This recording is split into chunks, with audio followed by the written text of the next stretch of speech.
Hi, my name is Bobby Ellis from Soma Yoga Training. I wanted to talk to you today a little bit about meditation. There's a lot around meditation that's so helpful to us, and I like to do something I call embodied meditation.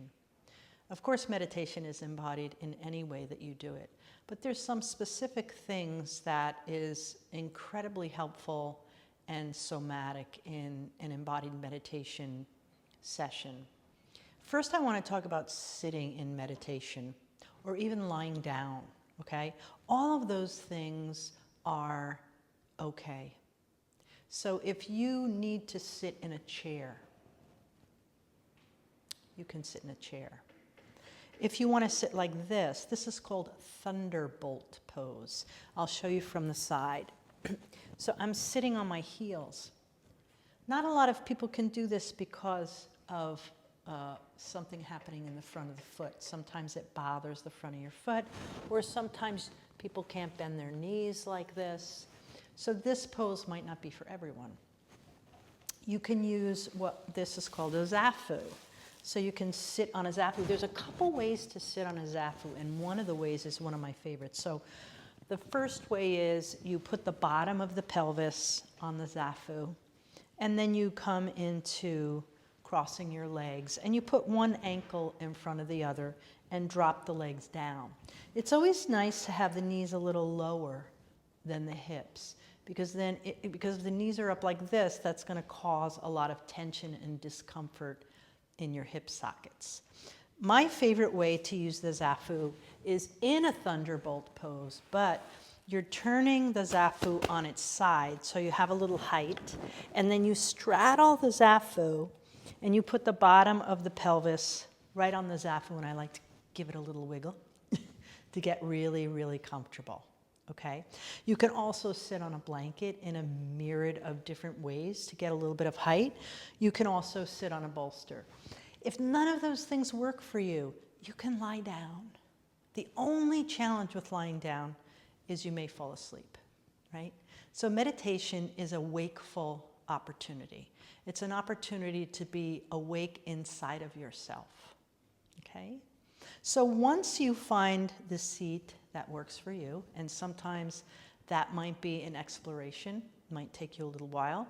You might sit in the chair for a few days, then you might want to try the zafu. I'm going to stick with this because I've been really, really appreciating this. It keeps me very comfortable. One of the things that I think is important in meditation is to start out where you feel wisely supported in your body, okay? And that may even mean you have to lean against a wall because your back needs support, or you have to lean on the back of the chair, right? So wherever you start is perfect for you, okay?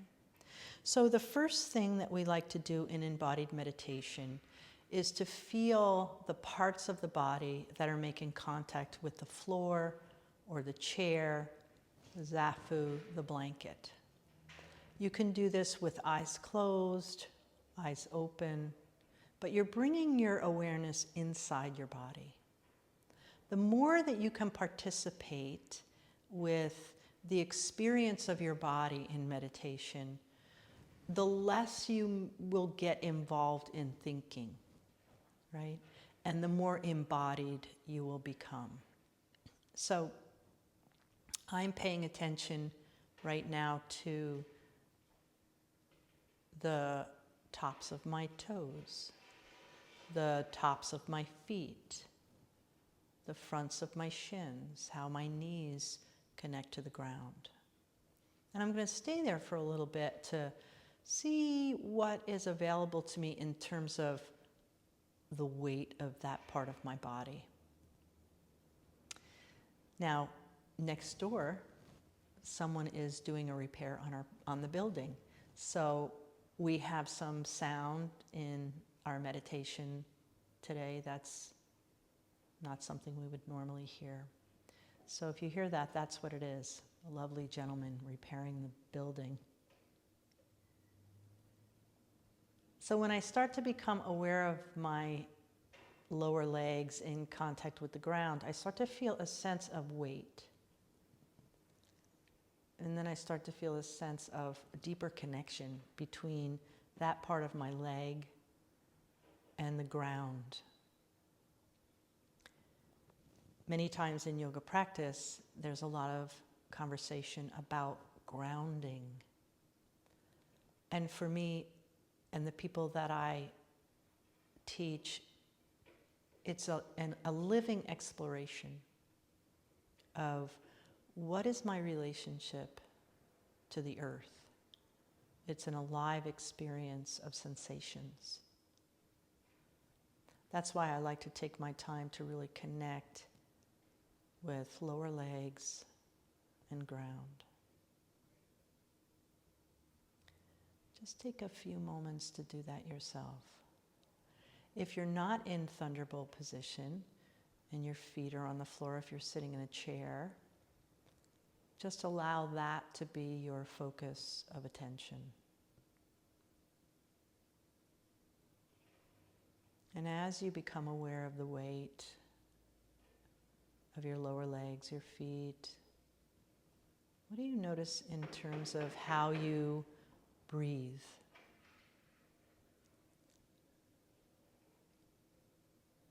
What happens for me is my breath starts to slow down. And I can feel a little bit more of how my body moves around the inhalation and the exhalation to accommodate the air coming in and going out.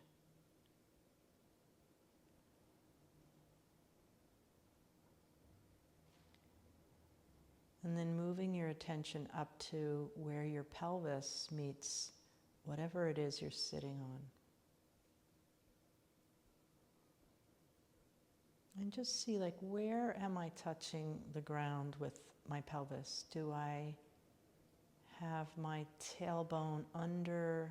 Do I have it back? Can I start to feel a sense of where my pelvis is in relationship to the ground?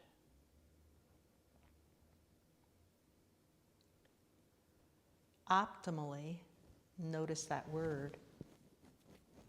Or let's say a focus of exploration is just see if you can get a sense of the two sitting bones, your pubic bone, which is in the front of the pelvis, and your tail, which is in the back. That gives you 4 bony protrusions at the base of the pelvis to just sense. And maybe you want to start to roll your awareness and just create a little bit of movement around those 4 bony places. Just dropping your weight into each one a little bit. So you could start with the right sit bone maybe. There's our friend fixing the building. And then you could come around to the pubic bone, see what that feels like. And then the left sit bone. And then you can lean back a little bit in the tail. And then finding a place that feels just right between those 4 bony protrusions. It can be an important place to sense if you can get a little bit of the weight out of the tail. Because the tail is the bottom of your spine, it connects to your brain. So if there's always pressure on the bottom of the spine, sometimes signals to the brain can get a little not so clear. And then climb your attention up through your spine. You can start right at the tip of the tailbone, coming through the sacrum, that place between your hip bones, coming into the lower spine, the lumbar spine, just sensing and feeling your spine. So you're walking your awareness up through the spine. Feel the middle of the spine, between the shoulder blades, up through the neck. And there's been some folks that believe that the spine ends right behind your nose. Some people believe your spine ends right at the base of your neck, the base of your skull. So it just depends on who you're listening to. But just sense that. If your spine ended right behind your nose, what does that feel like? And then if you brought your awareness to the base of your skull, what does that feel like?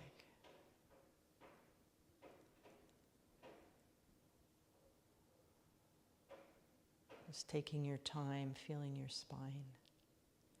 And if you have anything that you need to really wisely take care of in your spine that you know about in your body's experience and history, please take care of yourself. All of the things that I'm offering you are just invitations. Bring your awareness now right behind your ears. You have this bone right behind your ear. That's part of your skull. And I want you to see if you can bring your awareness right on both of them.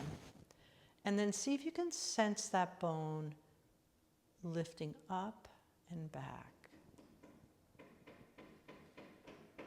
And sometimes what you can feel or sense is that the skull kind of lifts away from the cervical vertebra in your neck, and you feel a sense of the head floating a little bit. And if you don't feel that, then that's not your experience. And you may, in time, if you keep becoming aware and curious about these bones behind your ears and how you can float them up and back. And then in that invitation to explore, what do you notice in your breathing?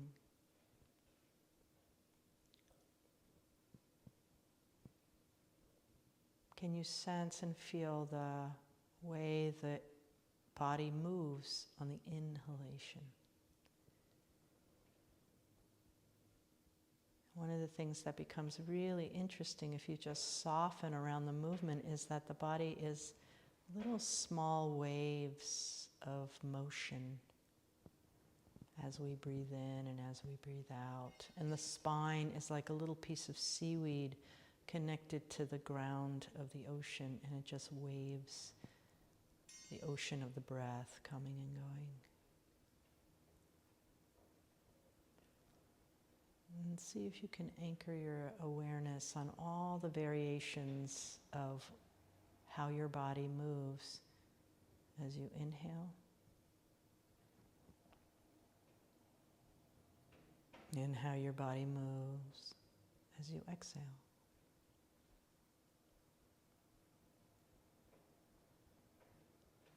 So you're still coupling your attention to the breath, but doing it in the way that it moves your body instead of just following the air. So it's a little different than some other meditation methods. And you're not holding anything still inside the body. You're just letting it move as it does in relationship to the breath. Just a few more moments here.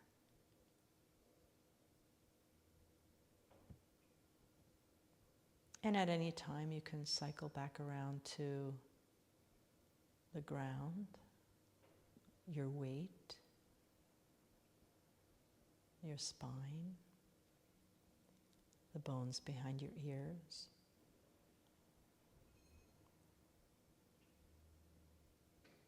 And then how the breath moves you.